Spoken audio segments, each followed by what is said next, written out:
여러분 안녕하세요. 오늘은 최근 테슬라에서 동시에 나타나고 있는 변화들을 조금 더 차분하게 짚어보려 합니다. 표면적으로 보이는 지표들은 부담스럽지만 안쪽에서 방향 자체가 재편되는 움직임이 포착되고 있기 때문이죠. 들어가기 전에 한 가지만 안내드리겠습니다. 시장 변동성이 큰 구간에서는 감이 아니라 근거 있는 정보가 수익을 결정합니다. 그리고 참고로 더보기 버튼에 링크 하나 남겨두었습니다. 설문 작성해 주시면 제가 직접 정리한 기관 수급, 주도주 흐름, 다음 랠리 후보 리스트를 가장 먼저 받아보실 수 있어요. 영상에서 다 말하지 못한 내용까지 모두 담아놨으니까 투자하시는 분들은 시청 후 꼭 챙겨가세요. 먼저 테슬라의 주요 시장에서 판매가 고르게 약해졌다는 점이 가장 눈에 들어오는데요. 유럽에서는 10월 기준 판매가 절반 가까이 줄었고 중국에서도 3년 만에 가장 낮은 수준을 보였습니다. 한때 가장 탄탄했던 미국 시장도 다시 감소세가 나오기 시작했죠. 모델 3와 모델 Y 중심의 단일 라인업이 경쟁이 심해진 환경에서 확장성을 이었다는 말이 나옵니다. 소비자들의 선택지가 빠르게 늘어나고 있다는 점도 테슬라에게는 부담으로 작용하고 있죠. 이런 흐름을 바라보는 시장의 시각도 조금씩 바뀌고 있습니다. 단기적으로는 보조금 축소, 금리 부담, 전기 둔화 같은 요구들이 테슬라의 인도량에 직접적인 압력이 되고 있지만 중장기에서는 전혀 다른 부분에 무게를 두는 분석도 많아지고 있는데 특히 FSD, 로보택시, 그리고 휴머노이드 로봇 같은 영역에서의 기술 전개 속도는 테슬라가 기존의 자동차 판매 구조에서 벗어나려는 움직임으로 읽힌다는 평가도 나옵니다. 그 방향은 실제 운영에서도 확인됩니다. 머스크가 오스틴에서 운행 중인 로보택시를 다음 달 거의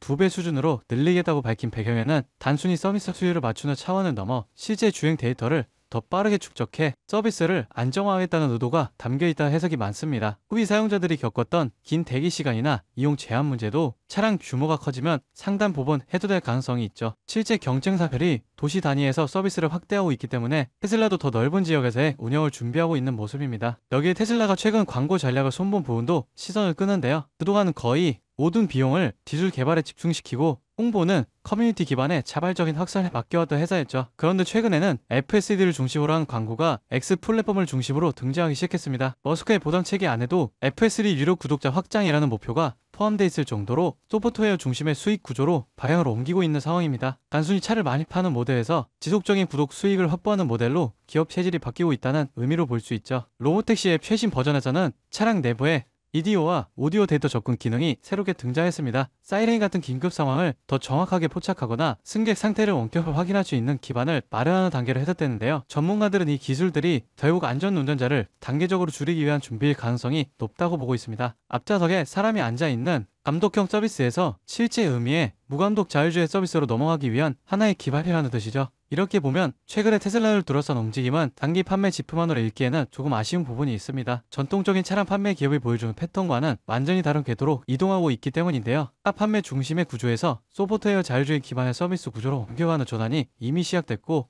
오늘 다뤘던 여러 움직임들은 그 방향이 실제 행동으로 이어지고 있다는 점을 보여줍니다. 여러분도 이 변화를 조금 더 넓은 시각에서 바라보셨으면 합니다. 지금의 숫자들은 당위적인 압력이 될 수 있지만 기업이 향하고 있는 추 자체는 이전과 확실히 달라졌기 때문이죠.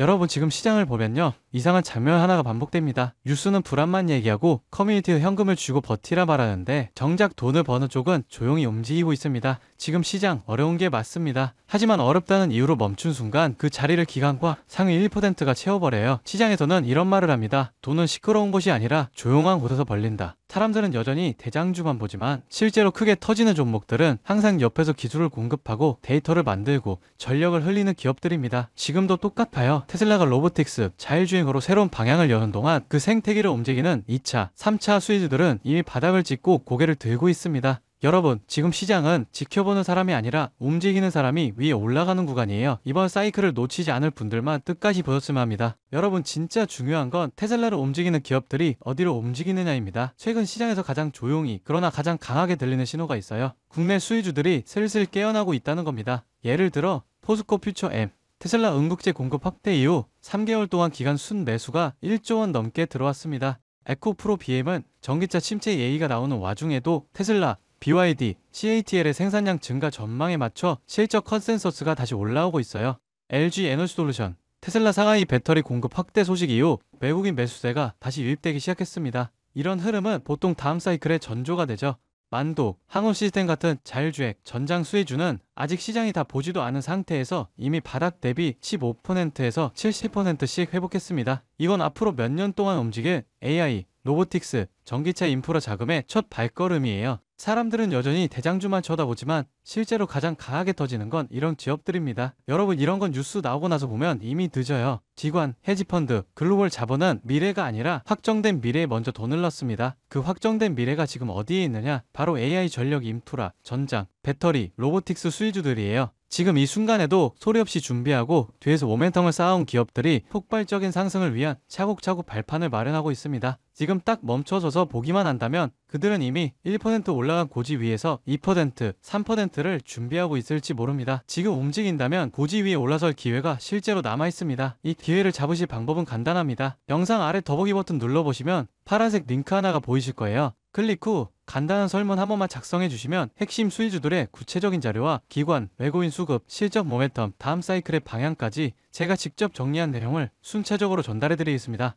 물론 금전 여부나 특정 종목에 강해왔던 건 절대 없습니다. 선택은 언제나 시청자분들의 몫이고 저는 시장을 읽을 수 있는 도구만 전달해 드릴 뿐이에요. 지금 시장은 기다린다고 기회가 오는 구간이 아닙니다. 준비된 사람만이 움직임을 읽고 다음 상승의 첫 파동을 잡아갈 수 있습니다. 제가 드리는 정보들은 그냥 가볍게 참고만 하셔도 되고 앞으로 시장이 어디로 흐르는지 체감하시는 데에도 충분히 도움이 되실 겁니다. 여러분이 시장에서 흔들리지 않고 꾸준히 이익을 쌓아가실 수 있길 진심으로 바랍니다. 오늘 영상은 여기까지고요. 구독과 좋아요는 큰 힘이 됩니다. 다음 영상에서 더 중요한 흐름으로 찾아뵙겠습니다.